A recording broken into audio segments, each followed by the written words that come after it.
నాన్న next problem number 13. ఒకసారి question ఏంటి ఒకసారి చూడండి నాన్న. D is a point on the side BC.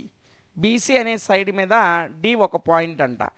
మరియు of a triangle ABC. ABC ట్రయాంగిల్లో బీసీ మీద డి అనే పాయింట్ ఉంది. Such that angle ADC is equal to angle BAC.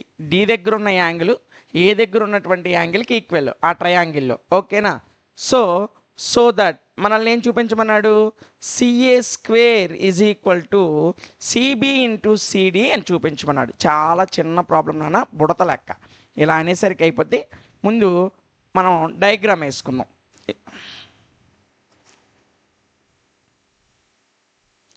ఇది ఏబిసి అనే ఒక ట్రయాంగిల్ నాన్న. ఏబిసి నాన్న. D is a point the side BC.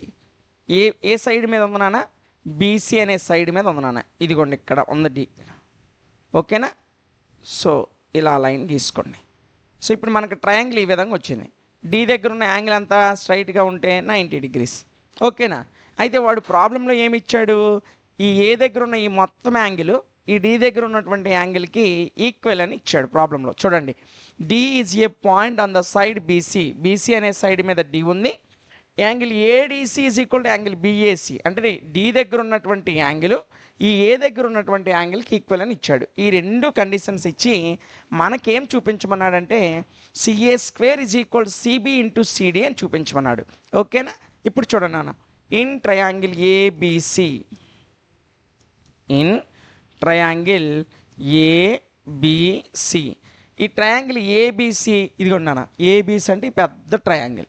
తర్వాత ఈ ట్రయాంగిల్ ఏడిసి. ఈ రెండు చూద్దాం first. In triangle ABC comma triangle ADC. నన్ను ఇదిగోండి ఏబిసి అంటే ఈ మొత్తం పెద్ద త్రిభుజం. ఓకేనా? పెద్ద ట్రయాంగిల్ ఏబిసి. ఇందులో ఏడిసి అంటే ఇదిగోండి ఈ చిన్న ట్రయాంగిల్. ఈ చిన్న ట్రయాంగిల్. ఓకేనా? సో ఇందులో ఏబిసి ట్రయాంగిల్ని ఏడిసి ట్రయాంగిల్ని కంపేర్ చేస్తున్నాం. ఓకేనా? ఇప్పుడు జాగ్రత్తగా చూడండి నాన్న. ఏబిసిలోను ఏడిసిలోను కామన్గా ఉన్న యాంగిల్ ఏంటి? సి అనే యాంగిల్. ఇది పెద్ద ట్రయాంగిల్లో ఉంది, ఈ చిన్న ట్రయాంగిల్లో కూడా ఉంది. రెండిట్లో కామన్గా సి ఉంది కదా. సో అదే రాస్తున్నాను. Angle C is equal to angle C. రెండిట్లో కూడా యాంగిల్ సి అనేది కామన్గా ఉంది. సో మీరేం రాస్తారంటే బ్రాకెట్లో కామన్ యాంగిల్ అని రాయండి. కామన్ యాంగిల్ అని రాయండి. ఓకేనా? So angle C is equal to angle C. రెండు ట్రయాంగిల్స్ని మనం కంపేర్ చేస్తున్నాం. ఏ రెండు ట్రయాంగిల్స్? ఏబిసి అనే ట్రయాంగిల్, ఏడిసి అనే ట్రయాంగిల్. ఈ రెండు ట్రయాంగిల్లో యాంగిల్ సి అనేది కామన్గా ఉంది. ఓకేనా? ఇప్పుడు మనం జాగ్రత్తగా చూసినట్లయితే వాడు ఒక యాంగిల్ ఇచ్చాడు. ఏమి ఇచ్చాడు? Angle BDC, sorry angle ADC is equal to angle BAC. ఇది వాడు ఇచ్చింది నాన్న. వాడు ఇచ్చింది కాబట్టి బ్రాకెట్లో ఏం రాస్తాం? గివెన్ అని రాస్తాం. ఓకేనా? ఇప్పుడు జాగ్రత్తగా చూడండి. రెండిట్లో యాంగిల్ సి అనేది ఇదిగోండి, ఈ యాంగిల్ సి అనేది రెండిట్లో కామన్గా ఉంది. సో అంటే అందులో ఒక యాంగిల్ ఇందులో ఒక యాంగిల్ ఈక్వల్ అయినట్లే. ఇప్పుడు ఇందులో ఈ చిన్న ట్రయాంగిల్ ఏడిసిలో డి దగ్గర ఉన్న యాంగిల్ పెద్ద ట్రయాంగిల్లో ఏ దగ్గర ఉన్న యాంగిల్కి ఈక్వల్ అని వాడే ఇచ్చాడు. ఇదిగోండి డి దగ్గర ఉన్న యాంగిల్ ఏ దగ్గర ఉన్న యాంగిల్కి ఈక్వల్. ఇదిగోండి ఏ దగ్గర ఉన్న యాంగిల్ ఇది, డి దగ్గర ఉన్న యాంగిల్ ఇది. అంటే ఈ చిన్న త్రిభుజంలో డి దగ్గర ఉన్న యాంగిల్ పెద్ద త్రిభుజంలో ఏ దగ్గర ఉన్న యాంగిల్కి ఈక్వల్. అంటే ఇందులో రెండు యాంగిల్స్ ఇందులో రెండు యాంగిల్స్కి ఈక్వల్. అంతేనా? సో ఏబిసిలో ఉన్న రెండు యాంగిల్స్ అంటే యాంగిల్ సి యాంగిల్ డి, ఏడిసిలో ఉన్న రెండు యాంగిల్స్ సిఏ. ఓకేనా? ఈ రెండు ట్రయాంగిల్స్ మనం కంపేర్ చేస్తున్నాం. సో రెండిట్లో సి అనేది కామన్గా ఉంది. ఇందులో యాంగిల్ డి అనేది ఇందులో యాంగిల్ ఏకి ఈక్వల్ అని వాడే ఇచ్చాడు. అంటే ఒక ట్రయాంగిల్లో రెండు యాంగిల్స్ ఇంకో ట్రయాంగిల్లో రెండు యాంగిల్స్కి ఈక్వల్ అయితే ఆ రెండు ట్రయాంగిల్స్ ఏమవుతాయి? సిమిలర్ ట్రయాంగిల్స్ అవుతాయి. So therefore triangle ABC is similar triangle ADC. దీనికి ఏ నియమం ప్రకారం ఇవి రెండు సిమిలర్ అయ్యాయి? బై ఏఏ సిమిలారిటీ. ఓకేనా? యాంగిల్ సిమిలారిటీ ప్రకారం ఈ పెద్ద ట్రయాంగిల్లో ఉన్న రెండు యాంగిల్స్ ఈ చిన్న ట్రయాంగిల్లో ఉన్న రెండు యాంగిల్స్కి ఈక్వల్, కాబట్టి ఆ రెండు ట్రయాంగిల్స్ కూడా మనకి సిమిలర్ అయ్యాయి. ఓకేనా? ఇప్పుడు వరకు అర్థమైంది కదా. ఇప్పుడు ఎప్పుడైనా సరే రెండు ట్రయాంగిల్స్ సిమిలర్ అయితే వాటి కరస్పాండింగ్ సైడ్స్ ఏవైతే ఉన్నాయో అవి ప్రపోర్షనల్గా ఉంటాయని నేర్చుకున్నాం. సో ఇందులో చూడండి నాన్న,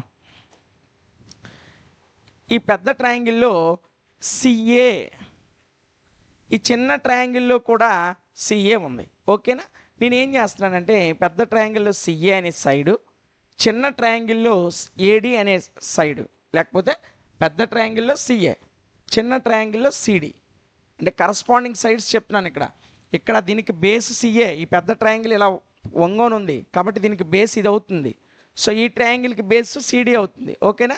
so CA by CD, CA by CD is equal to, ఇక్కడ సో అని రాయండి. ఎందుకు? రెండు ట్రయాంగిల్స్ సిమిలర్ అయ్యాయి కాబట్టి వాటి యొక్క సైడ్స్ ప్రపోర్షనల్గా ఉంటాయి. ఓకేనా? ఇప్పుడు ఇటువైపు చూడండి నాన్న, సిబి, ఈ చిన్న ట్రయాంగిల్లో పెద్ద ట్రయాంగిల్లో సిబి, ఈ చిన్న ట్రయాంగిల్లో సిఏ. ఓకేనా? సో ఈ సిఏ అనేది రెండు ట్రయాంగిల్స్కి ఈక్వల్గా ఉన్న సైడ్. ఇదేంటి సిఏ రెండు సార్లు వేసారని అనుకోండి. ఓకేనా? సో ఈ పెద్ద ట్రయాంగిల్లో సిబి తీసుకున్నాను, ఈ చిన్న ట్రయాంగిల్ ఏమే సిఏ, సిబి బై సిఏ. ఓకేనా? ఇవి కరస్పాండింగ్ సైడ్స్ ఎప్పుడు కూడా ఏ విధంగా ఉంటాయి? వాటి యొక్క రేషియో అనేది ఈక్వల్గా ఉంటుంది. ఓకేనా? ఇక్కడ వరకు అర్థమైంది కదా. సో పెద్ద ట్రయాంగిల్లో సిఏ, చిన్న ట్రయాంగిల్లో సిడి, పెద్ద ట్రయాంగిల్లో సిబి, చిన్న ట్రయాంగిల్లో సిఏ. ఇదేంటి సిఏ రెండు సార్లు రాశారంటే ఆ సిఏ అనే సైడు పెద్ద ట్రయాంగిల్లో ఉంది, చిన్న ట్రయాంగిల్లో కూడా ఉంది. ఓకేనా? ఇప్పుడు క్రాస్ మల్టిప్లికేషన్ చేసామనుకోండి, సిఏ ఇంటూ సిఏ ఏమవుతుంది నాన్న? సిఏ స్క్వేర్ అవుతుంది. ఓకేనా? సో సిడి ఇంటూ సిబి ఏమవుతుంది? సిబి ఇంటూ సిడి అని రాసేస్తాం. ఇవి నెంబర్స్ కాదు కదా మల్టిప్లై చేయడానికి. ఓకేనా? ఇదే కదా వాడు చూపించమని చెప్పాడు, ఈ ప్రాబ్లమే కదా, ఇదే కదా మనకు ప్రూవ్ చేయమని చెప్పాడు. CA square is equal to CB into CD అని ప్రూవ్ చేయమన్నాడు. ఇదిగోండి క్వశ్చన్లో CA square is equal to CB into CD అని ప్రూవ్ చేయమన్నాడు. ప్రూవ్ చేసాం. చిన్న లెక్కన నా పెద్ద కష్టమేం కాదు.